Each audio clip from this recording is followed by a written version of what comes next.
तो चलिए स्टार्ट करते हैं। अभी हम लोग बात करने वाले हैं, आपको बैकग्राउंड से भी समझ में कुछ कुछ आ चुका होगा कि अभी हम लोग बात क्या करने वाले हैं। अभी ये बात करने वाले हैं कि बिहार में जो जमीन सर्वे स्टार्ट हो चुका है और कुछ लोगों का जमीन जो है पूर्वजों का है, कह सकते हैं कि उनके दादा परदादा का जमीन है, अभी तक बंटवारा नहीं किए हैं। और सर्वे में जो है इसी चीज़ को सबसे बड़ा दिक्कत हो रहा है कि दादा के नाम से ज़मीन है, दादा तो है नहीं, यहाँ तक कि उनके पिताजी भी नहीं है, तो वो ज़मीन का सर्वे कैसे कराएंगे।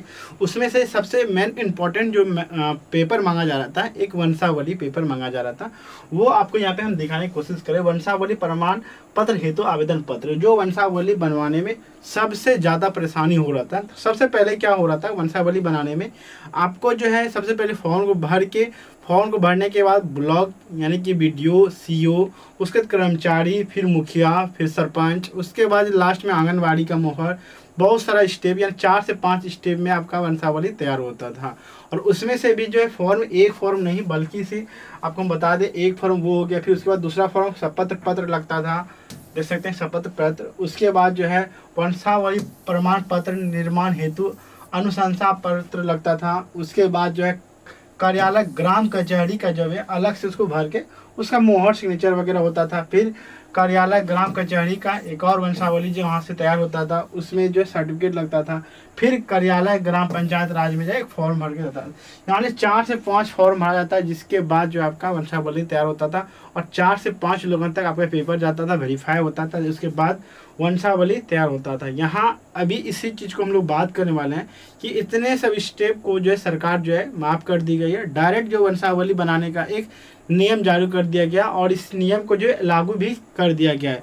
तो डायरेक्ट वंशावली क्या है मैं आपको वो बताऊंगा कि सबसे पहले आपको इस पेज को प्रिंट कर लेना, फर्स्ट वाला पेज जो है प्रिंट कर लेना। वंशावली प्रमाण हेतु आवेदन पत्र को ही सिर्फ प्रिंट करना है और किसी पेज को प्रिंट नहीं करना, बस ये पेज है उसको प्रिंट करके सबसे पहले इसमें ध्यानपूर्वक जो भी है तो उसको ध्यानपूर्वक भर लेना है। तो सबसे पहले इसको कैसे भरेंगे और वो भी बताते हैं, आगे आपको हम बताने वाला है।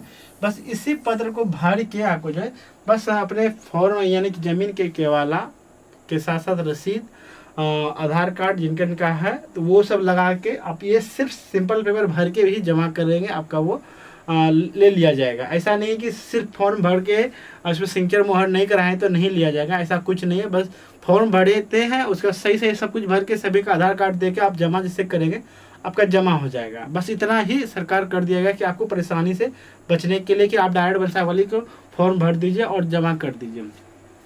तो सबसे पहले यहाँ पे मेंशन है कि सेवा में माननीय सरपंच महोदय ग्राम कचहरी, आपका जो कचहरी है उस कचहरी का नाम भरेंगे, द्वारा पंचायत सचिव महोदय ग्राम पंचायत राज, जहाँ राज्य है, प्रखंड आपका जहाँ है, जिला कहाँ है वो भर लेना है।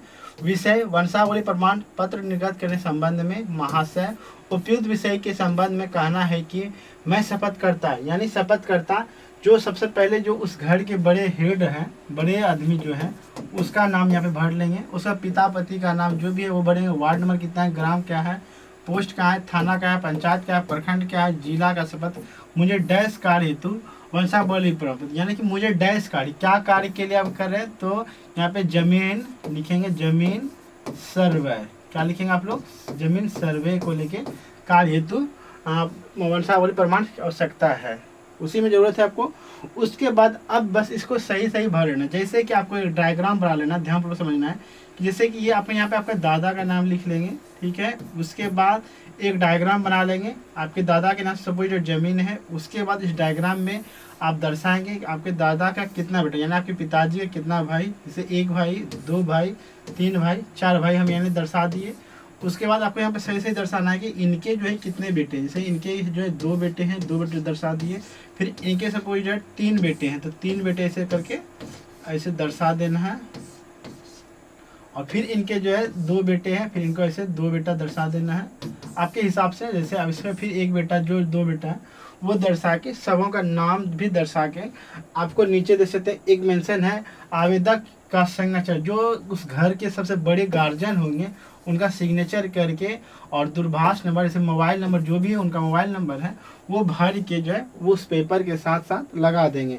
तो सबसे पहले ये सब जो बाकी सब फॉर्म है, क्या इसको भरना है या नहीं भरना है। तो अभी सरकार क्या किया है, यानी सर्वे के अनुसार भीड़ भड़का से बचने के लिए सिर्फ आपको फर्स्ट पेज को ही भर के दे देना है, बाकी जितना भी पेपर है वो सब जो है आपको नहीं देना है। अब रही सर बात कि जो है सर्वे में कौन कौन सा पेपर देंगे वो हमें बता दीजिए। यानी कि जो अभी बंटवारा नहीं हुआ है, तो सिर्फ आपको कौन कौन सा पेपर देना है वो हमें बता दीजिए। तो आपको जो है कौन कौन सा पेपर देना है मैं आपको हम बताते हैं। जैसे कि आपको हम बता दिए, एक घर में ही आपको पहला क्या करना है, दादा के नाम से तो पहले आपको वंशावली आपको बना के दे देना है। सिंपल तरीका में जो आपको बताया सिर्फ भर के आपको वो दे देना है। दूसरा स्टेप में आपका प्रपत्र 2 का फॉर्म भरागा। प्रपत्र 2 का फॉर्म 2 पेज लगेगा, यानी कि प्रपत्र 2 का फॉर्म आपको दिखा देते हैं कैसा होता है। ये प्रपत्र 2 का फॉर्म है, इस तरह का आपको भर के लगा देना है। आपको हम वीडियो के डिस्क्रिप्शन में हो सकता है फॉर्म का लिंक दे देंगे ताकि आप डायरेक्ट डाउनलोड कर सकते हैं, PDF का लिंक दे देंगे। उसके बाद यहाँ पे 3rd नंबर में आपको क्या देना है, जमीन का केवाला दे देना है का फोटो कॉपी। 4था नंबर में आपको क्या दे देना है, फिर जमीन का रसीद दे देना है। क्या दे देना है आपको, रसीद। अगर हाल का कटा हुआ है तो यानी कि करेंट का, क्या चीज़ का, करेंट का है कटा हुआ है तो आप वो लगा सकते हैं, अन्यथा जरूरी है ही नहीं। लेकिन आप ज़्यादातर करंट ही रसीद लगाएं, ज़्यादा अच्छा रहेगा। फिर 5वां नंबर में आपको देना है उसमें ज़मीन में जो दादा के बेटे लोग होंगे सभी का जो है, सभी गार्जियन का जिनके नाम से हिस्सा होना चाहिए ज़मीन, सभी का आपको देना है आधार कार्ड देना है। समझ में आ गया। और ज़मीन का शुद्धि पत्र है आपके पास, वो लगाना अति आवश्यक है। इस 6 चीज़ों को आपको अपने पेपर में लगा लेना है। समझ में आ गया कि वंशावली कैसे बनाना है, वंशावली के साथ साथ कौन कौन सा पेपर लगाना है ताकि इस जमीन सर्वे में आपको दिक्कत ना हो। यहाँ तक आपको पूरा समझ में आ गया। और इस वीडियो को अपने ग्रुप में ज़्यादा शेयर करेंगे। शेयर करने इसलिए बोल रहे हैं, कुछ लोगों को जो जमीन वंशावली बनाने में बहुत सारा परेशानी हो रहा है। इधर से इधर भटक रहे हैं, कभी यहाँ जा रहे हैं कभी वहाँ जा रहे हैं। सरकार इससे सब चीज़ों को बचने के लिए नॉर्मल वंशावली को भर के आपको सिर्फ दे देना है, आपका ज़मीन सर्वे हो जाएगा। ऐसा नहीं कि नई सिग्नेचर मोहर नहीं है तो सर्वे नहीं होगा। बस इस वीडियो को अपने ग्रुप में ज़्यादातर शेयर करेंगे ताकि सही लोगों तक सही जानकारी मिलता रहे। और जितना भी नोटिफिकेशन आता है सभी का वीडियो आपको हमारे चैनल पर देखने को मिलता है। सभी को वीडियो को आप जरूर से जरूर देखें, एकदम सही वीडियो लगता है तो चैनल को जो सब्सक्राइब कर बेल आइकन दबा लेंगे और वीडियो को लाइक करें ताकि आपको समय के अनुसार किसी तरह का अपडेट आता है सर्वे को लेकर सबसे पहले आप लोगों तक पहुंचेगा, उसकी जानकारी ले पाएंगे। तो मिलते हैं किसी और सर्वे के जानकारी के साथ। धन्यवाद।